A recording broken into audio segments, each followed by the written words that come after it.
Hello everyone and I welcome you all to my channel Career Glow and Career Glow is happy to help you in CTET paper 1। जैसे कि आप already जानते हो कि हम लोग EVS का क्लास 5th का समरी पढ़ रहे थे, चैप्टर वाइज समरी जो है, तो जिसमें हम लोगों ने सुपर सेंसस कवर कर लिया था, वो भी पार्ट 1 एंड पार्ट 2 में। एंड हमने second chapter snake charmer story भी बहुत अच्छे से कवर कर लिया था। मैंने वही चीज़ें नोट करी हैं जो कि बहुत बहुत ज़्यादा इंपॉर्टेंट है। एंड मैंने थर्ड चैप्टर भी करवा दिया था जो था from tasting to digesting.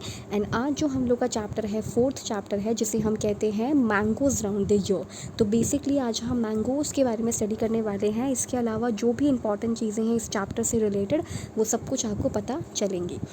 So let's start the chapter. तो यहाँ पर है mangoes round the year, right. तो यहाँ पर कुछ इंपॉर्टेंट चीज़ें दे रखी हैं जिसके बारे में आपको ध्यान भी रखना होगा, राइट। और दूसरा पेपर के बेसिस पे भी बहुत ज़्यादा इंपॉर्टेंट है। और एक ऐसी चीज़ है, एक ऐसा पार्ट है जो मैंने यहाँ पे ऐड किया है। आप चाहो तो उसे नोट कर सकते हो, चाहो तो नहीं भी उसे नोट करो।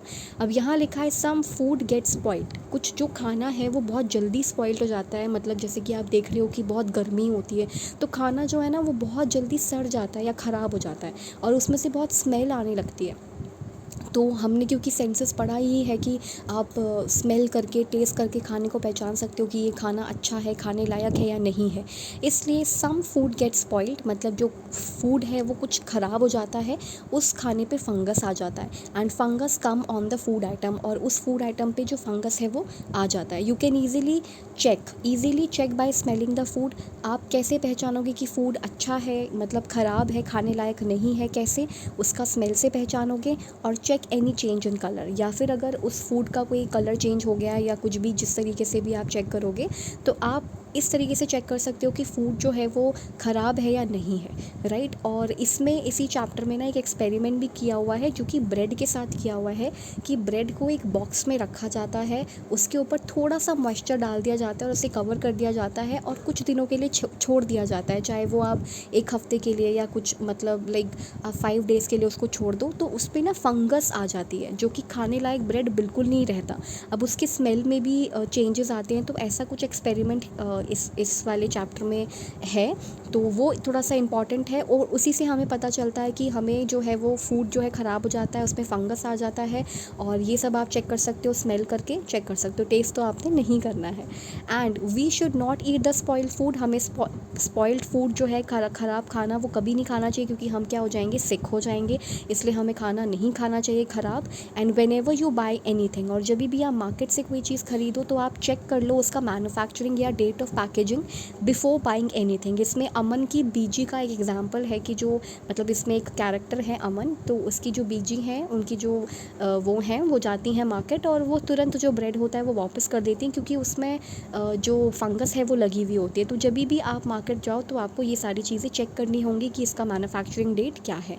अच्छा, ये चीज़ जो है मैंने ऐड किया हुआ है, एक्स्ट्रा इन्फॉर्मेशन है ये, आप चाहो तो इसे नोट कर सकते हो अपने नोट्स में, अदरवाइज़ आप इसे स्किप भी कर सकते हो।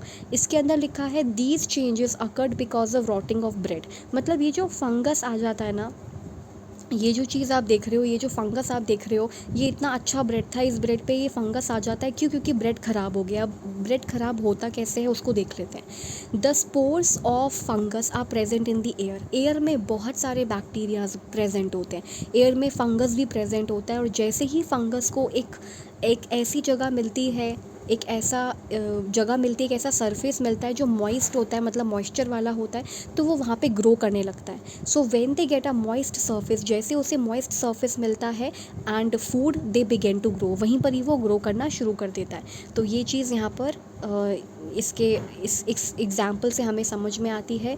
इसके अलावा यहाँ पर एक और चीज़ है जो इम्पॉर्टेंट है, और वो है ग्लास जार्स के बारे में एंड बॉटल्स के बारे में। यहाँ पे लिखा है glass jars and bottles are dried well in the sun before filling them with pickles. जब भी आप अचार जैसी कोई चीज़, जब भी आप इन ग्लास जार्स में या बॉटल्स में फ़िल करते हो ना, तो उसको बहुत अच्छे से ड्राई करना ज़रूरी होता है, क्योंकि उसमें मॉइस्चर नहीं रहना चाहिए। क्योंकि हम ऑलरेडी पढ़ चुके हैं कि अगर मॉइस्चर रहेगा तो फंगस जो है वो फूड के ऊपर ग्रो करने लग जाएगा और वो फूड को ख़राब कर देगा। तो फूड को ख़राब करने से बचाने के लिए और पिकल्स को ऐड करने के लिए, मतलब इन बॉटल्स में या ग्लास जार में ऐड करने के लिए आपको इन्हें अच्छे से सन में सुखाना होगा। किसको? ग्लास जार्स या बॉटल्स को, उनको ड्राई करना होगा। Are dried well in the sun before filling them with pickles.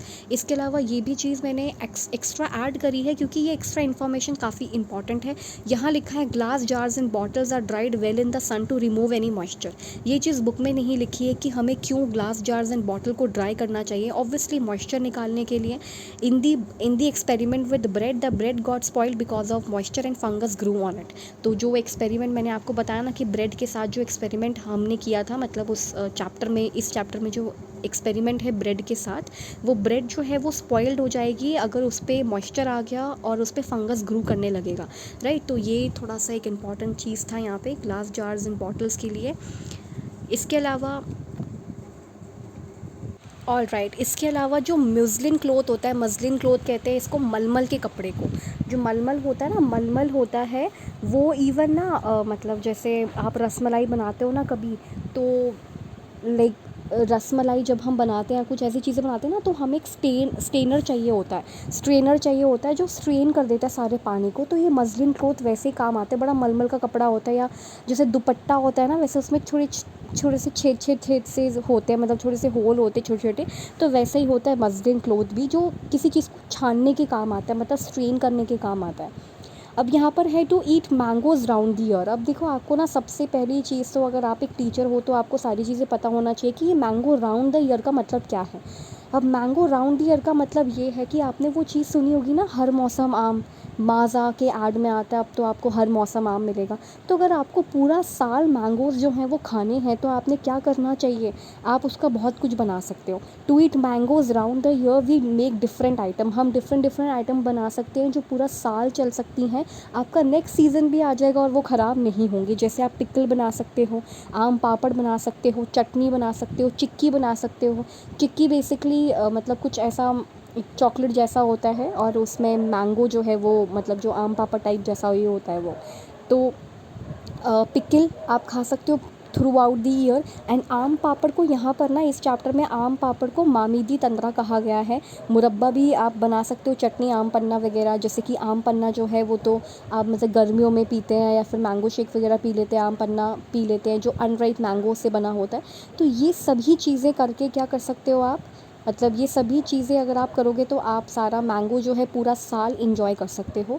So basically हमने क्या क्या पढ़ा उसको एक बार फटाफट रिवाइज़ कर लेते। तो हमने ये पढ़ा कि जो खाना है वो ख़राब हो जाता है, फंगस उस पे बैठ जाती है फूड पे, तो वो ख़राब कर देता है फूड को। और आप खाना ख़राब है उसे कैसे चेक कर सकते हो, स्मेल करके चेक कर सकते हो, या फिर अगर उसका कोई कलर चेंज है तो आप उससे भी चेक कर सकते हो। और हमें जो ख़राब खाना है वो नहीं खाना चाहिए, वरना तो हम सिक हो जाएंगे, मतलब हम बीमार पड़ जाएंगे। एंड वेन एवर, जब भी आप मार्केट से कोई चीज़ खरीदोगे तो मैन्युफैक्चरिंग आप उसका देख लो, डेट ऑफ पैकेजिंग भी आप उसका देख लो बिफ़ोर बाइंग एनीथिंग। इसके अलावा ये जो ब्रेड है वो ख़राब क्यों होती, क्योंकि एयर में हमारे फंगस प्रेजेंट होता है, और वो जैसे ही फूड देखता है या उसको जैसे ही फूड मिलता है और मॉइस्ट सरफेस मिलता है, वो बैठ जाता है और खाना जो है ख़राब हो जाता है, राइट। तो ये चीज़ थी जो हमने चेक देखनी थी एक बार। उसके बाद ग्लास जार्स एंड बॉटल्स को ड्राई करके रखो हमेशा। अगर आपने उसमें पिकल फिल करना है तो आप उसको ड्राई करके रखो, उसमें कुछ थोड़ा सा भी मॉइस्चर जो है वो नहीं रहना चाहिए। एंड मस्लिन क्लॉथ कुछ स्ट्रेन करने के काम आते हैं। और अगर आपको मैंगो खाना है पूरा ईयर, तो आप आम पापड़, पिकल वगैरह ये सारी चीज़ें बना सकते हो और खा सकते हो, एंजॉय कर सकते हो, राइट। तो ये चीज़ इंपॉर्टेंट थी। इसके अलावा एक लास्ट चीज़ और पढ़ते हैं, और ये चीज़ सीटैट के पेपर में आ चुका है ऑलरेडी, मैच द फॉलोइंग्स में इसका आंसर ये है।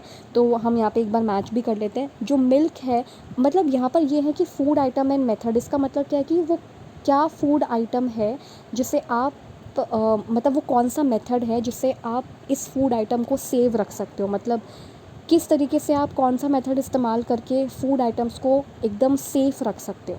सेफ़ का मतलब है कि यहाँ पे कि आप उसे ख़राब होने से बचा सकते हो। तो मिल्क जो है आप उसको बॉईल कर सकते हो, सिंपली यहाँ पे लिखा हुआ है। कुक्ड राइस जो है आप उसे एक बोल में रखो, पुट इन अ बोल and keep the bowl in container with some water. मतलब जैसे कि मान लो इसमें आपके चावल हैं, तो आपने ये वाले कंटेनर को किसी पानी के कंटेनर के साथ रख दिया। पुट इन अ बोल, एक बोल में रख दो। Keep the bowl in container with some water, इसके अंदर वाटर है, तो इस तरीके से आप इसको रख सकते हो। एंड जो ग्रीन कोरिएंडर है, इसको आप कैसे कर सकते हो, rap in a damp cloth, मतलब जो थोड़ा सा पानी के छींटे वाला क्लॉथ जो है आप उसके साथ उसको मतलब रैप करके रख दो। एंड जो अनियन और गार्लिक होता है वो तो आपको पता ही है, हम उसको keep it in a dry and open place, उसे तो हम ओपन प्लेस में रखते ही हैं।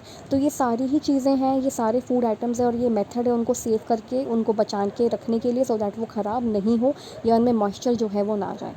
तो यही था आज की इस क्लास में, यही था मैंगोज़ राउंड द ईयर में, और आप अपने हिसाब से ये सारी चीज़ें कर सकते हैं। तब तक के लिए keep learning and keep discerning. And also आप 5th चैप्टर का थोड़ा सा वेट करिए, बाकी आपको बहुत जल्दी सारी चीज़ें मिल जाएंगी और धीरे धीरे करके आपके सारे जितने भी चैप्टर्स हैं वो कंप्लीट हो जाएंगे। उसके बाद हम पेडागोजी पर आएंगे। So thank you so much.